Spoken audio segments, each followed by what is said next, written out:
second reading of Parshas Pinchas continues the final tally that was taken in the Midbar, in the desert. There are various reasons for this tally. Amongst them, the Jewish people are about to enter into Eretz Yisrael. Moshe Rabbeinu is going to be passing his charges onto his successor, Yoshua. And there's also been a plague that raged. And typically, whenever there was trouble and there were people who were lost in a plague, HaKadosh Baruch Hu would count the Jewish people. At any rate, we now go into the actual count. Chapter 26, verse 5 is where the Sheni, the second reading, begins. Reuven b'cher Yisrael. Reuven was the eldest of Yisrael. Yisrael, of course, here could refer to the nation, or could refer to Yaakov Avinu, who is also known as Yisrael. B'nei Reuven, the children of Reuven, are Chanoich, and for him, he founded Mishpachas HaChanoichi. Lefalu, Mishpachas HaPalui. Verse 6 continues, Lechetzroin, who's an individual, Mishpachas HaChetzroini, and Lecharmi, Mishpachas HaKarmi. So you noticed here that every family gets named for an individual, but it has a Hey in the beginning and a Yud at the end. What's up with that? What are we trying to convey? What is the message of taking Chanoich's family and turning him into HaChanoichi? And then Charmi is Mishpachas HaKarmi. So Rashi says that the reason that the Pasuk mentions each name twice, first mentioning Karmi and then Mishpachas HaKarmi, Chetzroin and then saying Chetzroin's Mishpacha is HaChetzroini. This is because the Torah wants to convey a very powerful and important message about the Jewish people's lineage. We are, after all, not only taking a census count this time, but we're also tracing the family lineage.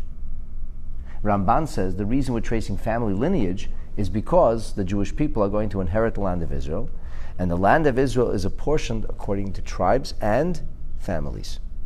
There were ancestral homesteads. And because it's apportioned according to tribes and families, that's why here families have to be mentioned.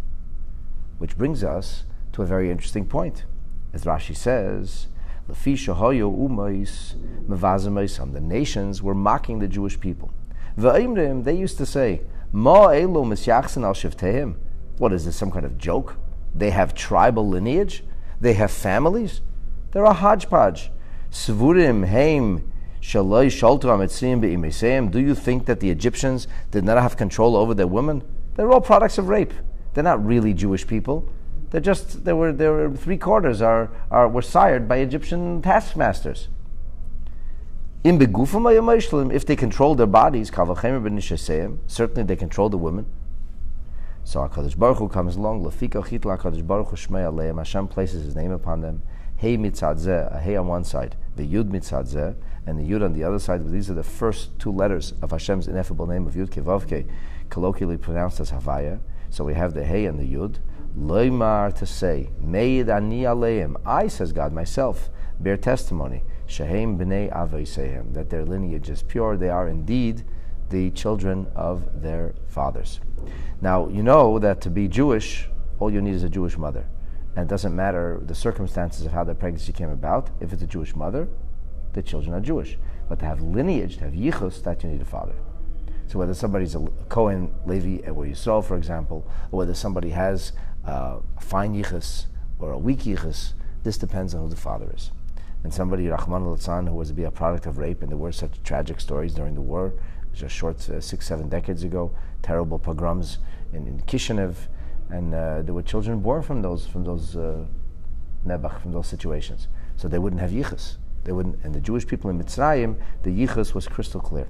The lineage was exact, and this is the meaning Zeu shemefurish ayidei David. This is what David HaMelech means to articulate, to convey, to say to us in chapter 122, Psalm 122 of Tillim, that he says, Shivtei ka, Shivtei Yudke, Eidos li Yisrael. The Shvatim of Yudke, this is a testimony for Yisrael. What does that mean? Shivtei Yudke, Eidos li Yisrael. How is Shivtei Yudke, how is Shvatim of God, how is that an Eidos, how is that a testimony of Yisrael? So Rashi says, I'll tell you what it means. Hashem Hazeh, this name of God, meaning Yudke, Meid Alehem L'Shivteim. It serves as testimony for their tribal lineage and their familial backgrounds.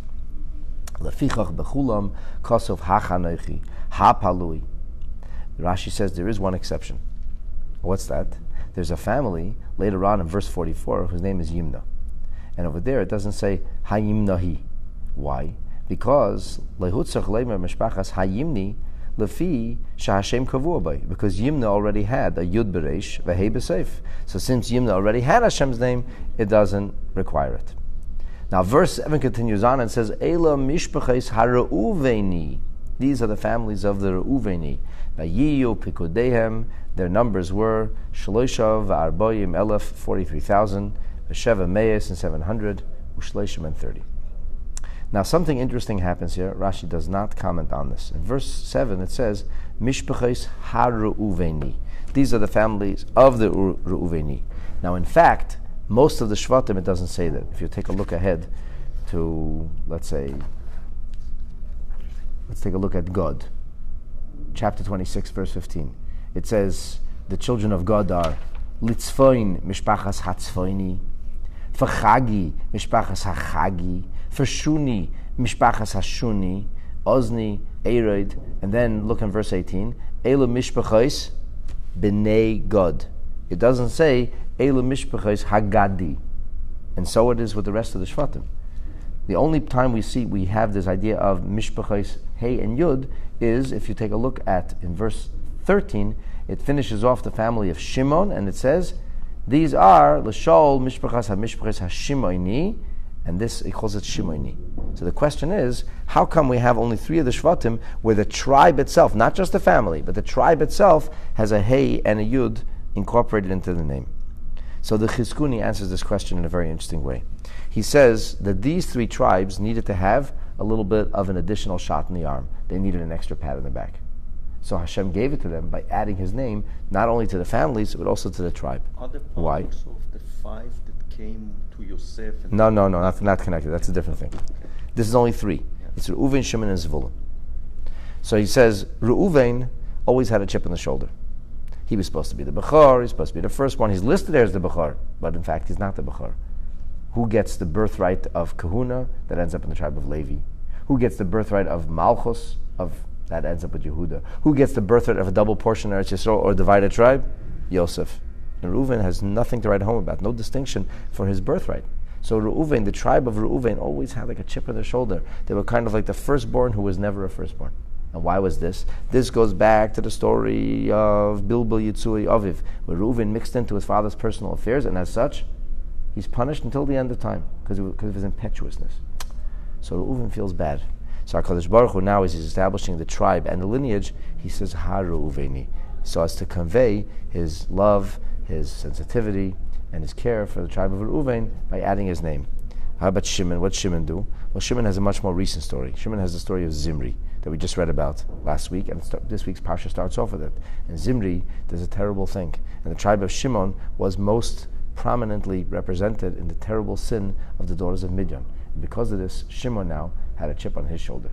So therefore, it says, those who sinned died, and Hashem loves the tribe of Shimon just like He loves everybody else, and that's why we get Hashimoni. How about Zvulun? Zvulun lives in Tel Aviv.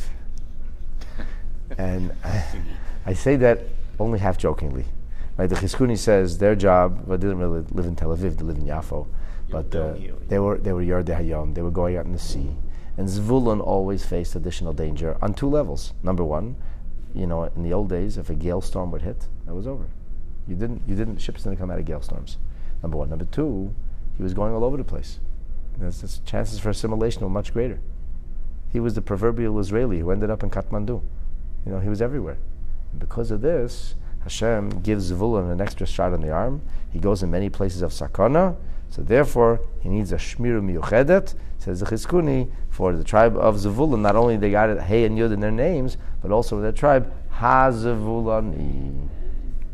So that gives us an understanding and appreciation of the Heys and the Yuds on a number of different levels here. We continue in verse 8. Uvnei Falu, who were the children of Falu? They were Eliav. Now this is a question. It starts off with Uvnei, which is plural, and then how many children Falu have? Just one, Eliav. So why does it say Uvnei? So the Rabbeinu Meyuchas answers this question. He says that it's typical, people say my children, even though they only have one child. That's just a way, it's a manner of speech. And it says, Derech HaMekrois L'daber Kain. That's the way the pasuk speaks. It speaks about children, one's progeny. It speaks about children, even the fact that somebody would only have one child. And it's interesting, this carries over into the English colloquialism today. People speak like that. Somebody could say, how old are your children? Oh, I have one child. But they would use the word children. People could even speak about my family, my children, etc. B'nei Dan Chushim. Correct. Verse 9, Uvnei Eliyav, the children of Eliyav. Oh, sorry, I skipped a few verses here. No, I didn't. B'nei Eliyav, the children of Eliyav, are Nemuel and Dathan and Abiram. Oh, stop. Dathan and Abiram. Comes the pasuk and says, Dathan and Abiram. Yep, that's right. Who Dathan v'Abiram? This is the Dathan and Abiram. They were Keruye Ha'eda. They were the ones who were notable, right? The Kri Ha'eda, called for important things. Yes, they were prominent people, men of great influence. Asher Hitzu al Moshe, who used their influence in the most horrible of ways. They led a mutiny, a rebellion against Moshe al-Aram, ba'das Korach, b'hatzoisam al Hashem, as ultimately the rebellion was whipped up, not against Aaron or Moshe, but ultimately this was nothing short of a mutiny, a rebellion against Hashem. So, how do we end up with this whole business here? Why are we talking about Dathan and Abiram suddenly? It seems so strange. So Ramban says, because we're talking about the families of the Jewish people, and because the families of the Jewish people are going to be the ones to inherit the land of Israel, so from this family, who took their portion? If Nemuel was a brother, and Nemuel's brothers were Dathan and Abiram, where did Dathan and Abiram's portions go to? So Ramban says you should know that Dathan and Abiram lost their portions, but who got their portion? Nemuel. So Nemuel actually had a lot of land, more land than most, perhaps more land than anybody else. And that's because he inherited his brothers. And because his brothers had a portion, and because the portion was transferred to Nemuel, that's why the pasuk mentions him. The Or HaChaim says, the Torah wants you to know that the architect of all the trouble, the ones who catalyzed everything, ultimately were Dathan and Abiram. And they were worse even than Korach. Even though we call the Parsha Korach, and the Machlekes is Korach, and Korach becomes the face of the mutiny, the ones who really made the mutiny happen was Dathan and Abiram. And the proof is that their children didn't do tshuva, and we'll soon hear in a moment that Korach's children do tshuva. And this shows you that Dathan and Abiram was so rotten, their entire family got swept up, and not a single member of the family ever came home and survived. And as a result, the Torah wants to tell you that who they are, that they are Rishoyim, that they are wicked, and in their wickedness they died and they were destroyed, and their families were destroyed. And that's an important message. So therefore, it gets mentioned as well. I don't think this takes away from the Ramban. The Ramban's message is a message, and that's what the Rishonim say, that it had to be there to talk to us about the family and the apportioning of Eretz Yisrael. However, there's also deeper messages that are broadcast about wickedness and about the impacts and consequences of a person's very bad behavior. So since the Torah mentioned now Asher Hitzu, which Rashi says Asher Hitzu means, this comes from the terminology of mutiny, rebellion. As we read in the beginning, the first time we got introduced to Dathan and Abiram, we say there was two people, Shnei Anoshim Ivrim, Nitzim. What were they doing? They were fighting, they were quarreling. So this is almost like the first time they get mentioned in the Torah, they're Nitzim, they're quarreling. The last time they get mentioned in the Torah, it's Asher Hitzu, the same terminology. And it doesn't say Nitzu, because Nitzu is the fight amongst themselves. Hitzu means they caused others to fight. So the first time they fought amongst themselves, but people who are litigious and always fighting with each other, in the end cause that fight to spill over, and they did. And they got the Jewish people, as Yisrael, to be al Moshe, to be against Moshe. B'hatzoisam, the Torah emphasizes that word a second time. B'hatzoisam hu es ha'am, the nation. Al Hashem, on Hashem. Hitzu, Rashi says now, goes into the details. Hisiu es Yisrael l'rivel Moshe. They caused the Jewish people, the people of Israel, to sin, to rebel against Moshe. And this is Lashon Hifilu. When you have it, with a hey in the front, it's a causative terminology. So this is a word that means they caused. They not only did something themselves, but they caused. And we know, the Gemara tells us that the worst sin is a person asher chata v'hechti es harabim. A person not only sins, but he causes others to sin. It's interesting that when the daughters of Tzalafchad came before Moshe Rabbeinu, and they demanded a portion of the land of Eretz Yisrael, which was going to be also in this week's parsha, they said, Avinu meis b'chetei, our father died with his sin. What kind of daughters are these? They come and say, our father died because he was a sinner?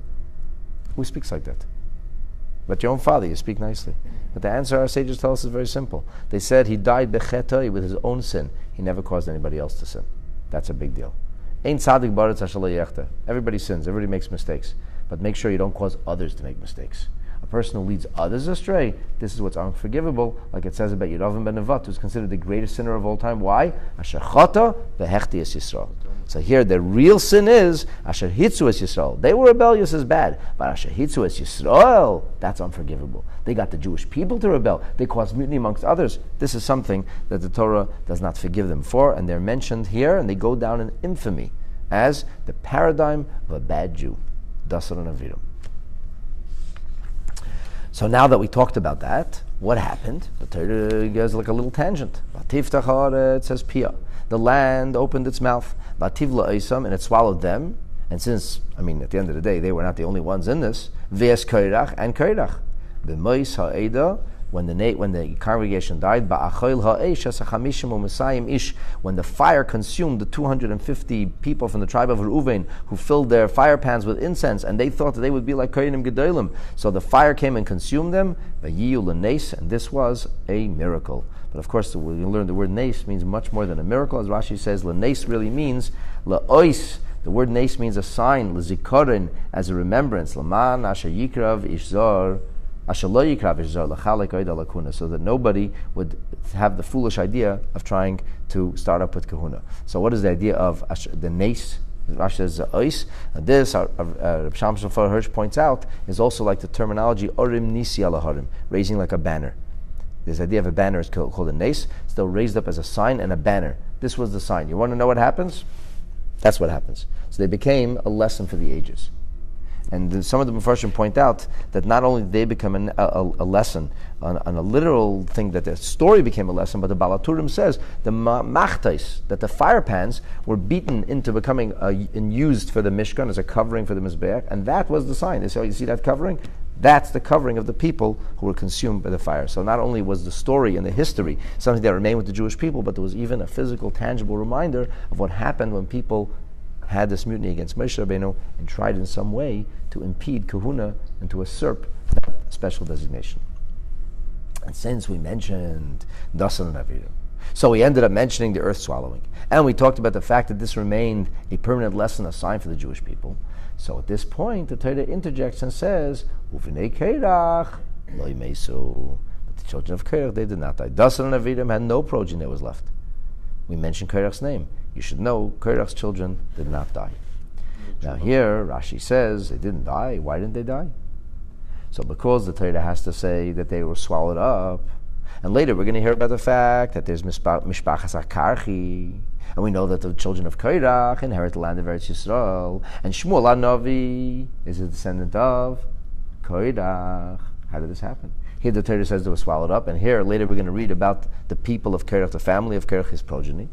So Rashi says, it's true that it says that everybody got swallowed up. That says right here in the pasuk that this is the Vatiftach Haaretz, Vativ Loisam, V'es Korach b'Moshe.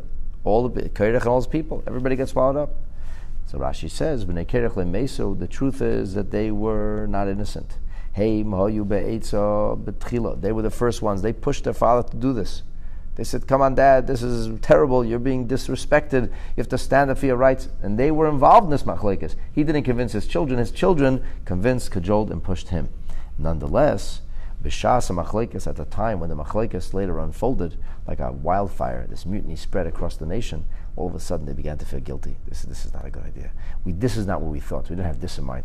And they deeply regretted what they did. So what happened? B'shas machlekes hirharu tshuva b'libam. In their hearts, they felt a sense of great remorse, and they wished they could put this genie back in the bottle, but it was out already. Lefichach, because they felt that feeling of remorse and regret in their hearts, so what happens is nisbatzer lehem makom gavoya begehenim, a high place established itself in Gehenim, the Yashvu Sham, and there they sat, there they rested. Very unusual Rashi, very unusual idea. So on one hand we have to say that they sinned. And because they sinned, they were swallowed. And everybody was swallowed. On the other hand, we emphasize the idea, so why doesn't this get mentioned when the actual swallowing takes place? It's true, Rashi mentions it. But the Chumash doesn't. The Torah doesn't mention it until Parshas Pinchas. This is 38 years later. At the time of the story, the Torah doesn't mention it. Only 38 years later, when we count the families, does the Torah mention it. So the Korach Chaim says that the pasuk here comes to shift significant amount of blame from Korach to Dathan and Abiram. Because really, Dathan and Abiram, they're mentioned in Parshas Korach, but if you ask the common school child who is the villain of Parshas Korach, what will he tell you? Korach. How many of them will know Dathan and Abiram? Not so many. Dathan and Abiram, but really they were the chief architects of this whole rebellion. And therefore the Torah kind of a little bit mitigates the blame of Korach, shifts it onto the people of Dathan and Abiram. And what's the proof? The proof is that Bnei Korach lemesu, that they must have had, Korach must have been not so bad, because if even he didn't survive, but if his family survived, his name survived, his lineage survived, Korach couldn't have been that bad. But Bnei Dathan and Abiram, the children of Dathan and Abiram, there was nothing left from them. As we said, Ramban tells us, everything went to the children of Nemuel. They don't get a portion of the land of Israel. So therefore, that's why the Korach Chaim says the Torah leaves it off till now, because it's here that the Torah wants to convey to us the egregious nature of Dathan and Abiram. Not that Korach was a tzaddik, and Korach made a terrible mistake, and he does live on in infamy, but nonetheless, for Korach there was something redeeming, whereas Dathan and Abiram, there was nothing left. Which still leaves us with a big question mark. Because the fact is, why indeed, it doesn't get mentioned at all. If this was important, the fact that the Torah neglects to mention it till now certainly is perplexing, it's puzzling. And furthermore, we're going to go to the Biurim book now. Zeba is going to share with us some amazing ideas about the Bnei Korach. And his first question on page Kufchav Tes, Siman Tes, is the question that we mentioned in the name of the Korach Chaim. And that's the question of why does the Torah wait until now to tell us about this and not say it right away in the Parsha of Korach? And there are many different answers. In the Shachal HaTorah, he says that's Mipnei Kveidei Shel Moshe, because Moshe says Ve'im Bria Yivra, if Hashem will want to stop this machlekes and create something new, Yardu Heim V'chol Hashalahem, everything will go down. So Moshe said everybody and everything, and then we'll see that Moshe's prayer didn't work, because Bnei Korach lemesu. So the Torah, in honor of Moshe, doesn't mention it earlier. Okay, so that's a different answer. However, the Rebbe says that, on the contrary, l'chayda, this is not a proof. We see Moshe Rabbeinu daven for the Korach, and he asked Hashem that in case anybody didn't sin, they shouldn't die. So how could the Shach say this is the covenant of Moshe? The covenant of Moshe would have been that Hashem did listen to his prayers, and Moshe prayed and begged that if there was somebody who was somewhat innocent, they shouldn't get lost, and it had happened. And of course, so the answer is a little bit lackluster. And then the answer of the Korach Chaim, which the Rebbe doesn't talk about, it's a secondary answer almost. So the Bnei Korach lemesu, it's the Bnei Korach lemesu. From this we learn that Dathan and Abiram are worse. But the Bnei Korach lemesu themselves, that's really the main storyline. Is not Dathan and Abiram. The main storyline is Bnei Korach lemesu, and they don't get mentioned until Parshas Pinchas. Number 2. The notion that Bnei Korach did do tshuva, is mentioned b'divrei Rashi, is mentioned in the words of Rashi, b'pirushi leParshas Korach. That's true. Rashi does mention it in chapter 16, verse 7, in Parshas Korach. Rashi does mention it, and if you remember, we actually talked about it at the time, a few weeks ago. Ulam, over there, Rashi just says, Bnei Korach asu tshuva. He just says he did tshuva. Here we add new details. Detail number 1. Rashi tells us when they did tshuva. When did they do tshuva? What does Rashi tell us here? He says, B'sha'as hamachlekes. At the time of the mutiny, at the time of the dispute. It doesn't just tell us they did tshuva, it's important to know when they did tshuva. Why?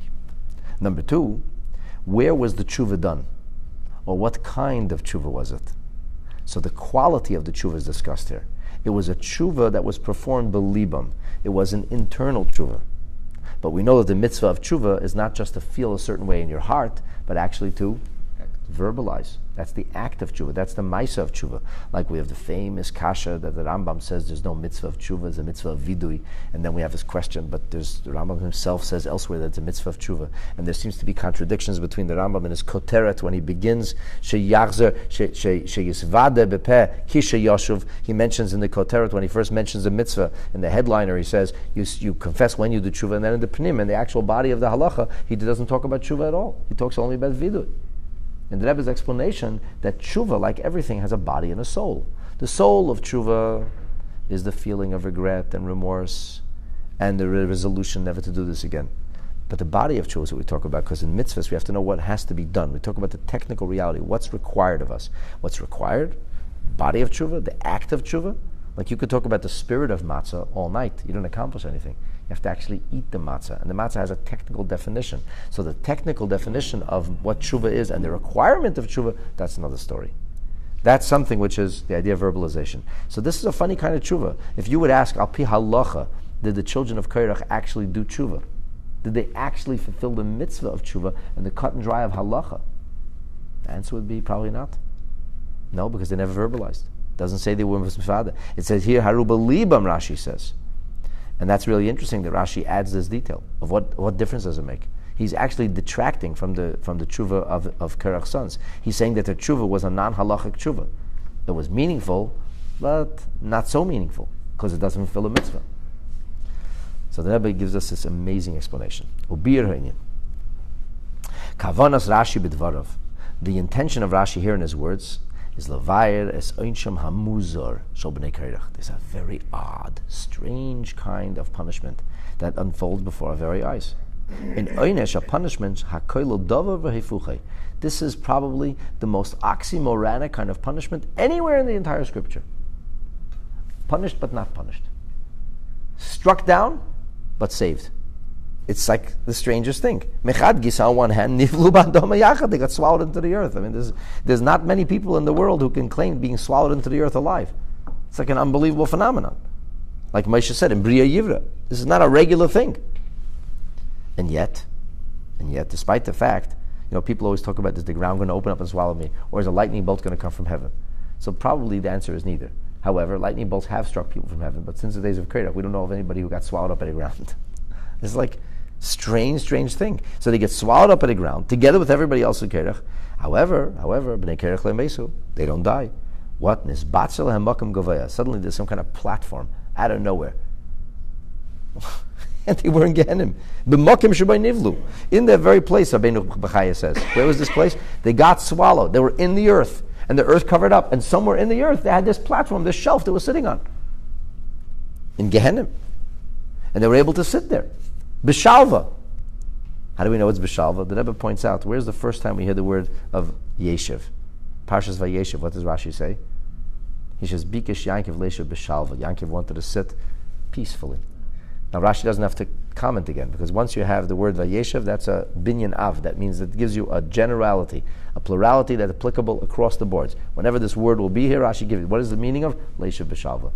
Serenity, peace, security comes together with sit. A yishuv will settle down, not temporary. So mativa shel enish muzazeh.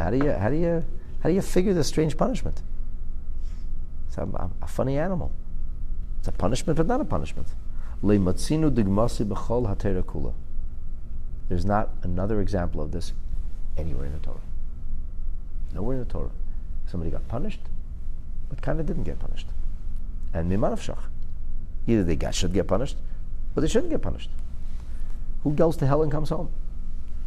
In order to explain this very question, which as Rashi will show us, even a child might have, something here doesn't add up.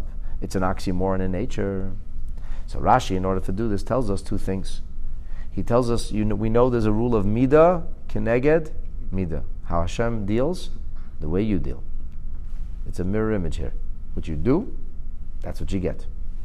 So here, the midah, keneged, midah is, why was it midah? Why was it a measure for a measure? Because when did they do tshuva? B'shas hamachlokes. Only at the time when the mutiny already exploded. Only when the trouble already was, the horse was out of the barn already. And where was the tshuva done? What kind of tshuva was it? The quality of the tshuva was a personal, internal tshuva rather than a public display of tshuva. Mechad gisa, on one hand, b'nei Korach yirhadu b'tshuva. They felt tshuva in their heart. You can't dismiss it. Even if the mitzvah of tshuva is not fulfilled. Did they feel tshuva in their heart? Did they feel remorse and regret? They feel bad what they did? Yeah, it says they did. Okay, there's something there. You can't dismiss that. But however, klape chutz, externally speaking, what did they continue to do? It doesn't say they said, hey guys, we should stop this. Big mistake. We were mistaken. You're being mistaken. They never said a word. They quietly and complicitly went along with what was going on. They just felt miserable inside. They weren't really happy. They didn't believe in what they were doing anymore. But practically speaking, B'shas hamachloikis hirharu tshuva b'libam, it says there was a feeling of tshuva welding up in their hearts. It never says they expressed it. It doesn't say they tried to bring anybody back to tshuva. It doesn't even say that they changed their behavior. And because of that, since externally, what were they doing? Sin. Rebelling against Moshe, involved in a mutiny against the leader of the Jewish people, against the Rebbe. They had to get swallowed up. Why? Everybody should see on the surface. They have to get punished also. Externally, were they part of the rebellion? Yes. If they were externally part of the rebellion, externally they have to be punished also. The Torah says in Parshas Korach, how incredible is this, the precision of the words of the Torah. They were lost from where? From the nation they were lost. Mitoich hakol. They were no longer amongst the people. But they were not lost. It doesn't say v'yevdu. They were not lost. They were only lost mitoich hakol. V'lei v'yevdu stam. Shaharei loy kol anshe adas korach avdu kolil. They were not lost entirely. They were only lost for appearance's sake. Aval chelek mehem, some of them, avdu rak mitoich hakol. Lemaris eine hakol, for what people could see, as far as the eye could see, they were gone. However, they weren't really gone. Everybody involved in the machlekes was gone, but not gone forever. Just gone from here, gone from this situation. Therefore, in Parshas Korach, where it happens, we don't talk about this because this wasn't known 38 years earlier. The Rebbe says an unbelievable chiddush here.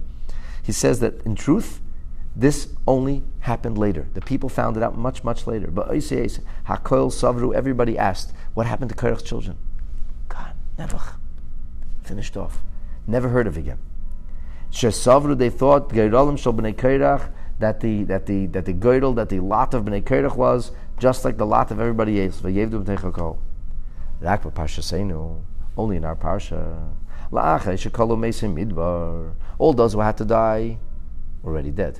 All those mature enough to know what was really going on were gone. V'oisei kahol shahaya adam machlekes Korach. That congregation that was there 38 years earlier, that was involved in the mutiny, they weren't around anymore. So therefore, the people now are new people. It's a new nation. It's the next generation.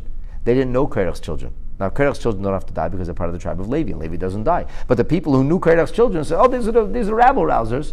The people now, this is the next generation, they didn't know who the rabble-rousers were. There were no websites. They didn't have a picture of them. They didn't know who they were even.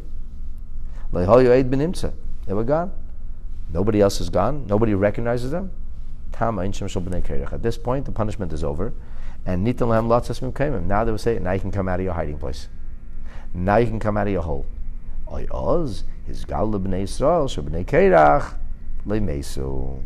incidentally, the Taz, the Divrei David, does say, the Taz does say, Taz is almost a Rishon, he does say that they were in the Gehenim for an extended period of time, and then they went out. But the Rebbe maintains that the extended period of time was 38 years. Because Mitoich HaKohol, the people who would have recognized them, they never saw the children of Korach again. When Korach's children reappeared, the Kohol that was there didn't know who they were. They had to reintroduce themselves. Hi, we're the Bnei Korach. They said, no, can't be. Bnei Korach alone gone. So take a look at us blackened people. They were singed to the proverbial thing, or whatever happens to you when you get in for 38 years, right? They were charred. They said, no, trust us. We are the Bnei Korach. Did you ever see a human looking like this? And what happened is the Bnei Korach at that point are reabsorbed into the Jewish people. And the amazing thing here, the Rebbe doesn't talk about it here, but the amazing thing is that what did they do during that time? They composed some of the most beautiful prayers, psalms that have remained with us till today. It's a Mizmor, Shir Mizmor Livnei Korach. Those Shir Mizmor Livnei Korach were the deepest yearning for Hashem of a Baal Tshuva who came to the brink, to the abyss, but managed not to get lost. And there they sewed these tunes and poems and spiritual prayers together. And later David HaMelech incorporates that into the Sefer Tehillim of Ne'im Zmiris Yisrael, the song, the book of prayerful songs that reflects the heartstrings of every single Yid until the end of time. And now, my friends, you know why Bnei Korach only show up here in Parshas Pinchas, not in Parshas Korach. And we learn an incredible lesson about the power of tshuva on one hand, but on the other hand, the tshuva that stays inside isn't good enough. It saved their lives, but it gave them 38 years of hell. So let's do tshuva. Do what you got to do. Be a source and inspiration for others. Don't be like Dathan and Abiram, who caused others to sin, but rather, and don't even be like Bnei Korach. Ultimately, a Yid has to be a source of inspiration for others, and when we bring others to tshuva, and we assist others, then this, we know, accelerates the process of Geula v'Yeshua, of redemption. May it come speedily and in our days. Amen. And if you're in Canada and watching, happy Canada Day.